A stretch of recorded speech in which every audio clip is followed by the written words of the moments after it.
Hey guys, George from SoundTraxx here, and this month we've really got a quick short newsletter for you.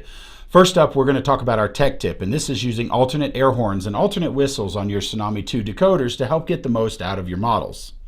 Next up, we're going to talk about our next webinar in the series, going overview of Diesel Tsunami2 and what things it can do for you. Last up, we're going to talk about some shows we've got coming up here in the next few weeks, so let's stay tuned and get started. For this month's tech tip, we're going to talk about an alternate air horn and alternate whistles selectable in CB121. Now, in many cases, you're going to find where a locomotive may have an air horn on the front, and as the case in this KD unit, MKT, you're going to see the air horn on the back. And they did this so that way they had an air horn on the front of the locomotive regardless of which direction it was traveling.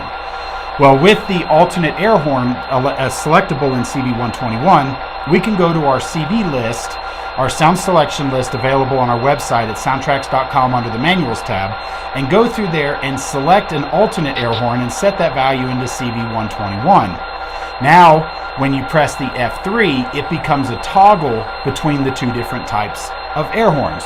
So in this case, when I leave F3 off, we've got this nice S5T.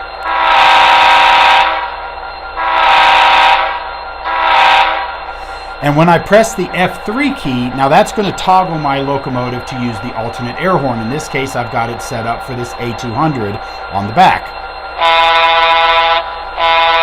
So by simply pressing the F3 now, it will toggle back and forth between the two different air horns. Now I can still use my F9, which is our grade crossing sequence.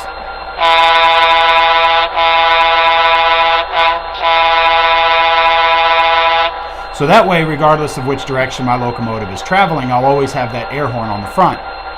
Now, in many cases, steam locomotives would have an air horn on the locomotive as well, and they would use that for the grade crossings, and they would use the steam whistle for the whistle signals about the yard.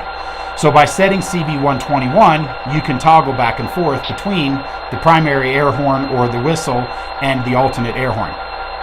Now, for more information, go to our website at SoundTraxx.com under the Manuals tab and check out the user's guide, and it will explain a little bit more in detail on how to get this function to work.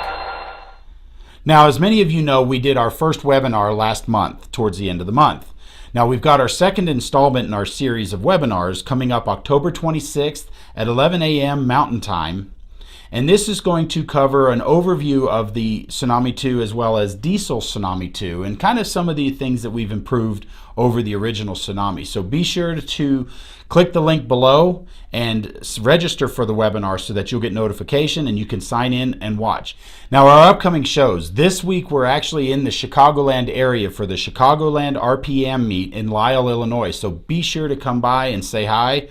You'll see a lot of great models, and we'll have plenty of time to sit there and shop with you. Next up will be Train Fest in Milwaukee, Wisconsin, November 10th and 11th. Now, this is one of the biggest shows that we go to every year, so be sure to come by, check out all the trains and all the stuff that's going on at Train Fest, and be sure to come by and say hi and see what we have displayed. Well, guys, that's everything we have planned for this month's newsletter. So be sure, if you have any questions, to give us a call, and also check out the website and listen to sound samples, check out the user's guides, and more information.